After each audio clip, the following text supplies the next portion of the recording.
We are so excited to introduce Kate Denise to the Dream Ignite Build community. With over 300 million in real estate sold in just 11 years, Kate has built a thriving portfolio across short, mid, and long-term rentals. She's coached top real estate investors handling 50 to 300 plus flips or wholesale deals annually to cut acquisition costs and boost profits. And in just 8 weeks, Kate also launched a profitable coaching brand, proving her skill in turning vision into action. She brings to the table unmatched insight, strategy, and momentum to help entrepreneurs scale smarter and lead stronger. Kate, thank you so much for joining us today. I'm so excited to have you here. Thank you. I'm going to have you introduce me every time. That's amazing. Thank you. So I brought Kate on the show because, first of all, I love your energy. I think you are absolutely amazing. We've been following along with each other for a little while. This is our first time actually meeting in person. But I love your content. I love when you talk about habits, you talk about spirituality, you talk about business building.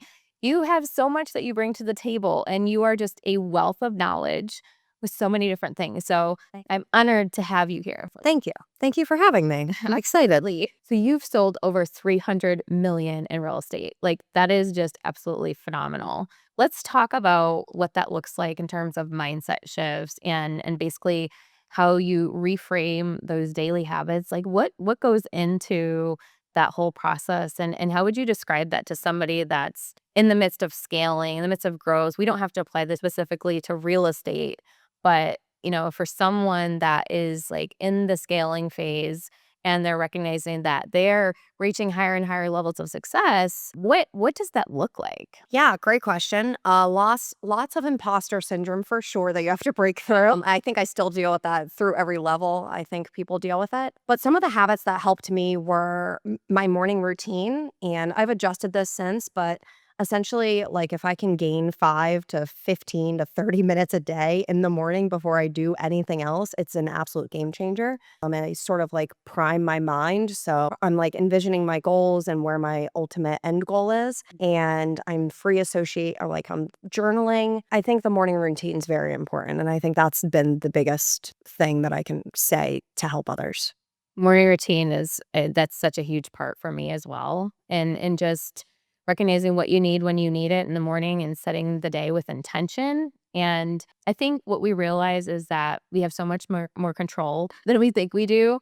We think that we have to basically compartmentalize everything, but we have so much more flexibility. We have different abilities in terms of making different kinds of decisions, just like feeling ourselves in the moment, and that there's no, I don't think, perfect scenario any given day. It's always like leaning and learning from our experiences as we go. And I think that, to your point, like, I mean, any part of the day is important, but morning is going to be like probably the time that sets the tone most in order for us to really get clear on what's essential, like what we need. Yeah, and like the science behind that is because your subconscious is open the most in the morning from your sleeping patterns. So it's like scientifically proven that if you do it as soon as you wake up, you have the best chance for success at essentially priming your mind. So I talk a lot about like identity shifting or like becoming the person that you are envisioning. Yeah.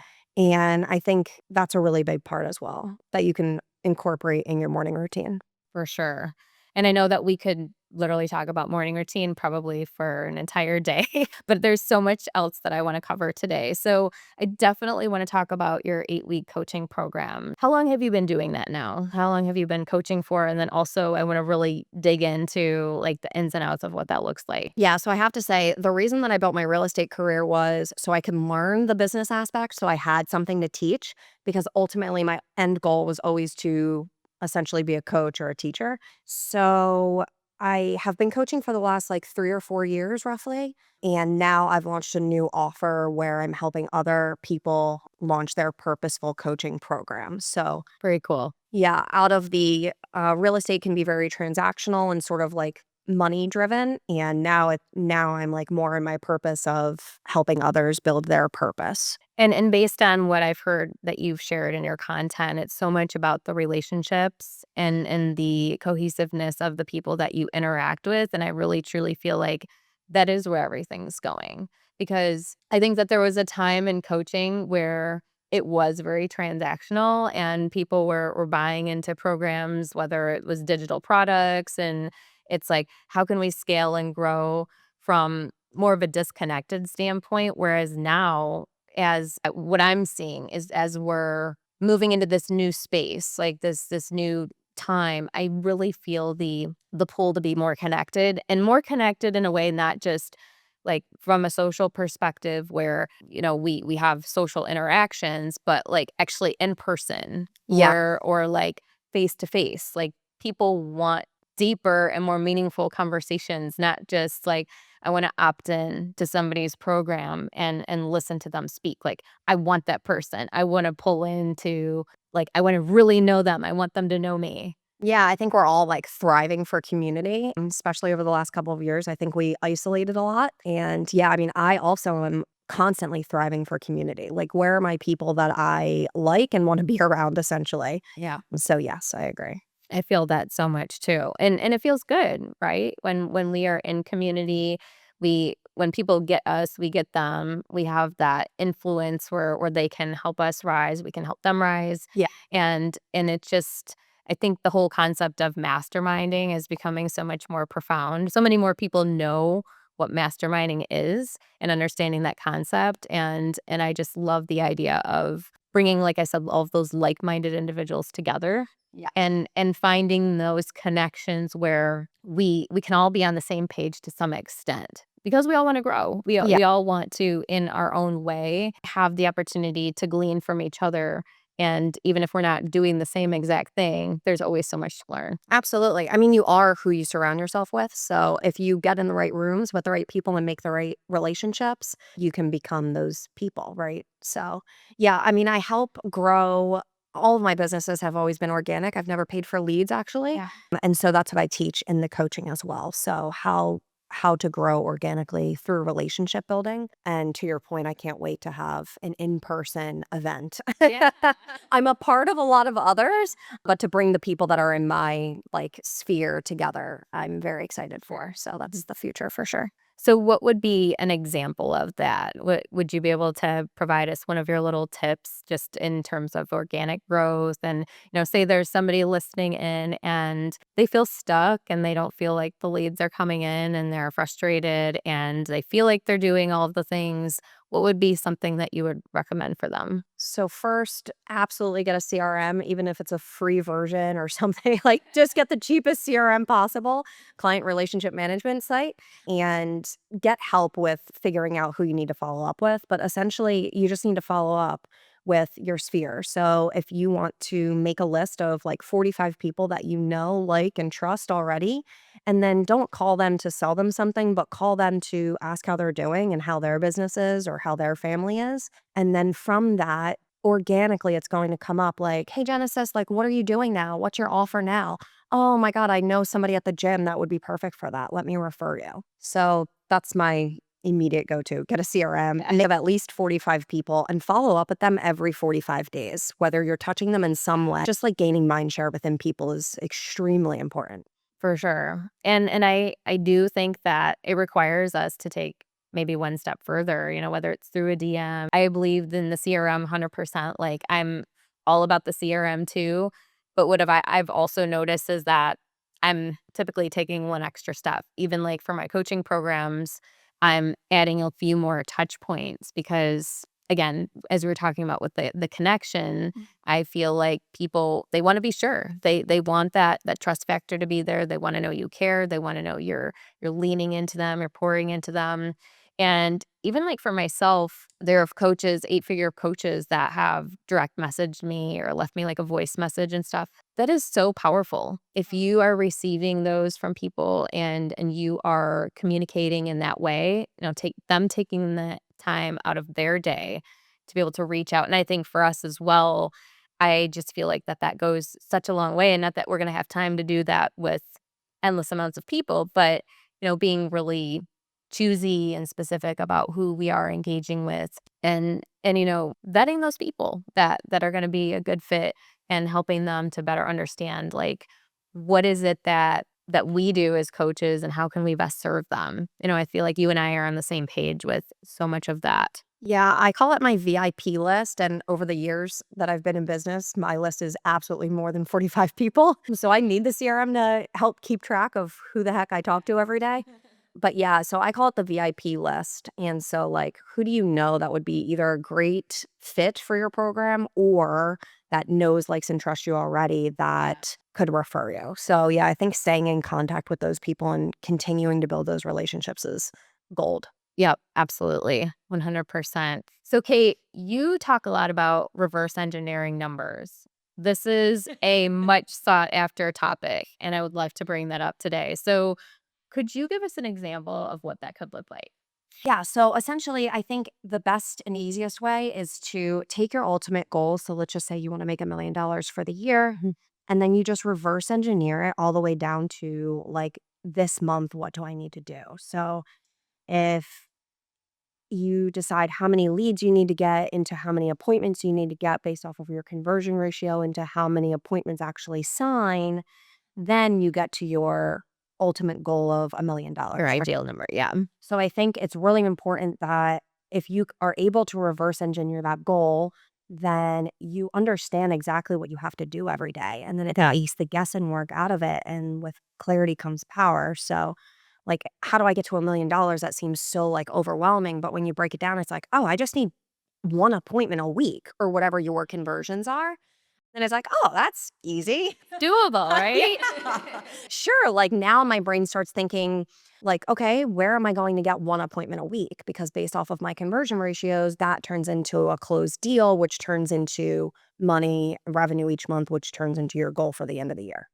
Yep, and really at the end of the day, it's a math formula, right? Yeah. Like, one person can give you $1 million or 1,000,000 people can give you $1. So you Yes. could break it down in so many different ways. But I love that because it makes it manageable in your mind. Like you said, making $1 million doesn't have to be so incredibly overwhelming. Like, we can break down any goal and simplify any action. Yeah. Yeah, so I think just reverse engineering whatever your goal is, just to figure out, like, what do I need to do on a weekly basis? And then ultimately track it, right? You can't improve what you don't track. And so when you track it weekly, and ideally if you're a part of a group or a community or a coaching program, you're submitting your numbers where you're being held accountable, your coach or somebody can help you adjust those numbers to help improve your conversions to get to your goal quicker. For sure, and that's why the accountability aspect is essential, and I always share with my clients the same, like, you've gotta have that mentor, that coach, that group, whatever it is, that mastermind that's gonna help you because otherwise you're gonna fall to the wayside, and the tracking mechanism of how I personally use a tracker, a habit tracker every day, like, what am I following through with? And no, we don't hit it perfectly every single time, but then, we just keep learning to get better. Yeah. And there's no way of knowing if we don't have it, right? Yeah. So I think just start tracking what you're doing and then, look to improve it from there. I love that. So what would you say to the person that's looking for a coach right now, but they just don't know like which direction to turn? Maybe they've been in business for a couple of years and they're kind of struggling with building community. They're kind of struggling with maybe launching a new program, launching a new service. Say we're talking to, why don't we say for hypothetically speaking, why don't we say we're talking to another coach that just like really wants to get their brand out there? What would you say to that person that's like in the midst of transitioning into that next level? What would be possibly like the first step that you would take? So definitely make your list of 45 people and then switch your mindset of you're not selling somebody something. You have a solution, whatever you're coaching, right? You have the solution that someone else is looking for. You just need to find those people. And I got that from another coach. He was essentially saying, like, don't be afraid to talk about your offer. People are looking for it. Yes. So really getting clear on who your avatar is and like naming them. I know like sometimes that could be old, but like naming your avatar and having like very specific characteristics for who your avatar is, because then it's easier to talk to them in your messaging and your marketing, etc. Definitely. Definitely. And as we grow, our avatar probably evolves with us as well. As it should with us. So, and it's interesting how for me, I've been coaching for 12 years and just how different like that space has been, not only because of what's available to us from our tools and resources and the people and circle of influence, but also just how I've changed so much. And I think for all of us in our journey, we are constantly looking at from a growth standpoint, like how significant that is and how much more we can pour into people because of the experiences that we have. It just makes it so much more powerful in the way that we can contribute. Yeah, I talk to coaches that have been in the business for a while, and they talk about how they're afraid to change their offer because they've been known for, let's just say, fitness coaching, for example, and they're afraid to change their offer to, I don't know, technology, AI coaching, let's just say. And it's like, what are you saying? Like, you haven't changed in the last 10, 15 years? Like, you need to change your offer. It means you're growing. Otherwise, like, you're stuck. So I think it's just a mindset shift that people can make. Absolutely. So what's next for you? You're building out this program. Yeah. You've already launched it. Yeah. What are you planning to do from here? I think the next evolution of it would be in-person events. Okay. Yeah, Very bringing the exciting. people together. So again, like, I'm a part of other masterminds, but bringing the people that I know together, a part of maybe a mastermind or a 2-day event or something. I love that so much. You'll be invited, don't worry. I'm all about the master writing stuff and just in-person connection. Yeah. Well, thank you so much for being on the show today. We really appreciate you. If there's one thing that you could leave the audience with, what would be a tip, trick, resource, or opportunity that you would like to share? And then also, please share your information so that they can get in touch with you afterwards. I'll go back to the identity shifting thing. I think it's counterintuitive. Everybody thinks that they need like this big, overproduced plan to get to their goal. And I actually just think it's them that needs to show up as who they need or should or want to be first. And then the plan will come from there. So I'll say that. And then my contact information is my name, Kate Denise, on all social medias. So that's easy. Well, thank you so much for joining us, like I said. Thank you so And much. please follow along with Kate Denise. She's absolutely amazing. If you don't know her content or her, you definitely have to. And we appreciate you joining us on Dreaming Night Build today. We have so much great content coming at you every single week. Please subscribe, follow us on Instagram, and we look forward to seeing you next week.